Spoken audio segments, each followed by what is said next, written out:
Choisissez une belle journée. C'est quoi une belle journée? Une journée pour mourir. C'est ce qu'on dit quand c'est une belle journée. Aujourd'hui, je peux mourir. Alors choisissez une presque belle journée. Vous n'avez pas le temps de mourir. Mettez des vêtements confortables, agréables et discrets. C'est très important d'être discret. Voir sans être vu, ne pas être vu, surtout pas. Ça gâcherait tout d'être vu, il ne faut pas. Sinon tout est fichu. Des vêtements très discrets. Du gris, du noir, du marron, comme tout le monde. Tout le monde est très discret. On ne voit jamais personne. Tout le monde est inaperçu ou semble ne pas être perçu, inaperçu et discret mais bruyant. Il faudra être discret et silencieux. À pas de chat, de loup et de brebis. Tout doux. Il faudra glisser sur le sol et raser les murs tout gris et tout doux de Paris. Sortez sans oublier les clés. Il ne faut pas les oublier. Ce n'est pas grave pour sortir, mais c'est inquiétant pour revenir. On ne peut plus rentrer sans les clés. Une fois, j'ai oublié les clés. Je n'ai pas pu rentrer, j'étais très embêtée. J'ai pris ma carte d'identité, je l'ai glissée comme mes pas dans la rue, dans la porte, j'ai glissé. J'ai cherché la résistance, ça a résisté. J'ai poussé très fort et j'ai ouvert la porte. C'était merveilleux. Mieux que si j'avais eu les clés. J'ai adoré oublier la clé, puis ouvrir la porte sans la clé, y arriver, c'était fabuleux. J'ai adoré entrer. C'était la meilleure entrée de toutes les entrées. Néanmoins, il ne faut plus oublier la clé. Ou alors, il faut prendre la carte d'identité. De la musique. De la musique dans les oreilles est un plus. Munissez-vous d'écouteurs et d'un objet qui offre de la musique. Il faut de la musique qu'on aime bien, par exemple du piano. J'aime bien écouter de la musique en marchant dans la rue. J'ai l'impression d'être dans un film. C'est agréable. La musique comme ça, et puis les gens qui marchent en rythme sans le savoir, c'est joli. Ça décore mon ennui. N'oubliez pas l'essentiel.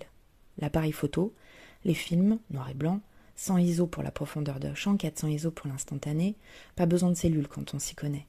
On sait lire la lumière. Elle nous envoie les chiffres directement dans l'œil. Aujourd'hui, c'est une belle journée. Une journée à fermer le diaph à 8 ou 11 avec une vitesse de 1 125e. C'est vraiment une belle journée. Une journée avec un beau grain, fin. Pas de surexposition possible. Des beaux noirs, profonds. Un contraste qui laisse suggérer ce petit détail dans l'ombre. Des nuances de gris brillants. Pas discrets comme moi ou les gens, des gris satin, des gris velours, des gris qui racontent une couleur qu'ils cachent de tout leur gris, des gris magiques, des gris gris. C'est amusant le gris quand il est d'un beau gris. Après, il y a plusieurs étapes très précises à respecter. Marcher, regarder, s'arrêter. C'est le plus difficile. Il faut marcher tout en regardant, ne pas tomber, ne pas se cogner, ne pas regarder là où il y a trop à voir. Il faut sélectionner, cadrer, rester alerte, regarder tout en laissant le regard se balader. Lui, il sait quand il y a à voir. L'œil ne se trompe jamais. Le problème, c'est l'esprit. La pensée, les idées. Ça ne va pas du tout. Les idées sont souvent mauvaises, nulles. Les idées, elles s'accrochent à l'événement du moment. Elles connaissent trop les idées des autres. Elles veulent faire pareil. Ou pire, elles veulent faire mieux. C'est affreux, les idées. Il faut les faire taire à tout prix. C'est pour cela qu'il y a la musique, pour distraire les idées. Il ne faut écouter que l'œil. Lui, il sait tout ce qu'il a déjà vu, jamais vu, rarement vu. Il connaît aussi tous les œils. Il sait ce que les œils aiment voir, ce qui amuse l'œil, ce qui étonne l'œil, ce qui émeut l'œil. C'est toujours l'œil qui réagit, il est le seul. Il n'y a que l'œil qui voit, pour donner à voir à l'autre œil. C'est une course de relais d'œil à œil. Prenez garde. Et ne contrariez surtout pas l'œil, il se vengerait. Un jour, moi, j'ai fait opérer l'œil, il voyait flou, il voyait mal, il avait besoin d'un assistant que je n'aimais pas. J'ai licencié l'assistant et j'ai fait opérer l'œil pour qu'il voie tout seul. Après ça, il m'a puni, il ne voulait plus faire l'artiste, il était là, il voyait net comme un œil normal qui voit une vie normale, il cachait sa magie, il était en grève. Je l'ai prié, je l'ai supplié et lui rien, plus rien du tout pendant au moins 6 mois.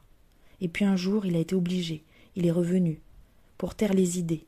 Il n'en pouvait plus des mauvaises idées, il ne les supportait plus. Il est revenu, il a fait sa magie.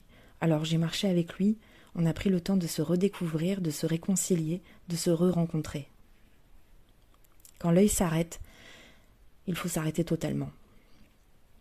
Cadrer, attendre, respirer lentement, attendre.